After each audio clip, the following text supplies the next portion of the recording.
Hello, I'm Assistant Chief David Short with the Sterling Volunteer Fire Company. On behalf of Fire Chief Buchanan, our apparatus committee, and our over 200 active volunteers, I'm pleased to introduce the newest member of our fleet, our 2021 E1 HP-100 Cyclone Cab Ladder Tower. The Sterling Volunteer Fire Company is located in Virginia, about 25 miles to the west of Washington, D.C. We are part of the Loudoun County Combined Fire and Rescue System. Our company operates out of 2 stations and staffs 2 engines and a ladder every night. The company is also responsible for staffing a canteen, a brush unit, a command unit, or additional suppression units as needed. The Sterling Volunteer Fire Company serves a population of over 100,000 people and answers over 5,000 requests for assistance each year, with about an equal split between fire and EMS calls. This truck company had over 1,685 responses in 2021.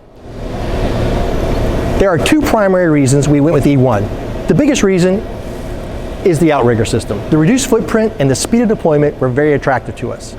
Once E1 made some changes that allowed for the short jack system to become available on the platform line, we were on board.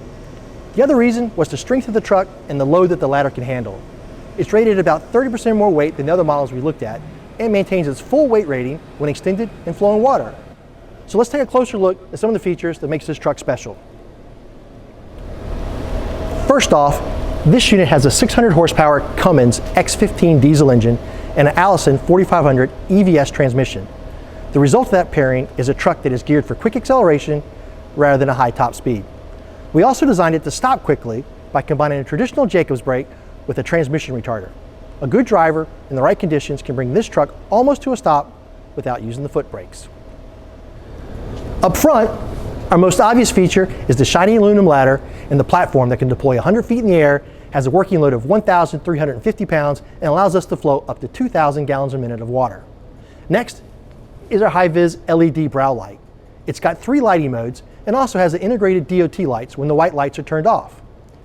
The use of the road array is a long-standing tradition for all of our apparatus.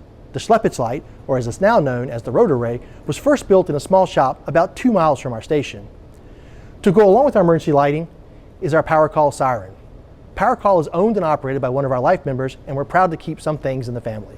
Finally, we have the traditional bumper-mounted Federal Q siren to round things out. We spend a lot of time working on the driver's controls and making them easy to find and use. This allows our drivers to focus more on driving and position of the apparatus. One feature that E1 built for us was the ability to activate the outrigger lasers without engaging the aerial PTO. This allows our drivers to check the position of the outriggers while still positioning the truck. Our Cyclone Cab has seating for 6 and a pass-through compartment under the rear seats.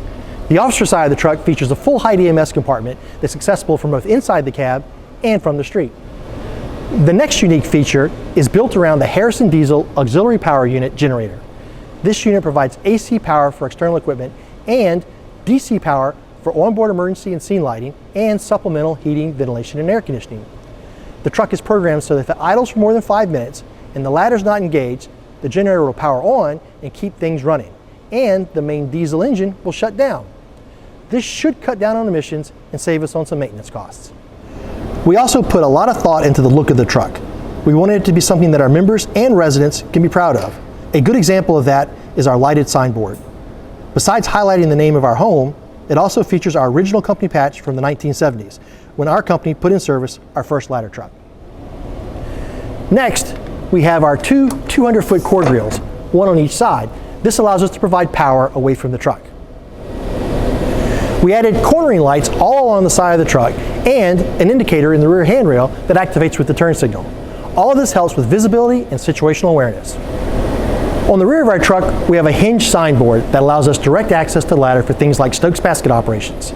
On this signboard, we're doing our part to honor the 343 FDNY firefighters who lost their lives on 9/11. The Sterling Volunteer Fire Company responded and operated at the Pentagon on 9/11. We also have members in New York City in the days following. We'd like to thank Matheny Fire and Emergency, our sales representative Brad, and everybody at E1 who helped us with this process. Everyone we dealt with at E1 was friendly, knowledgeable, patient, and worked hard to get us the right solution to any issue we brought to them. Lastly, we'd like to thank the Sterling community for their support and donations. We look forward to using the capabilities of this truck to provide them the excellent service they deserve.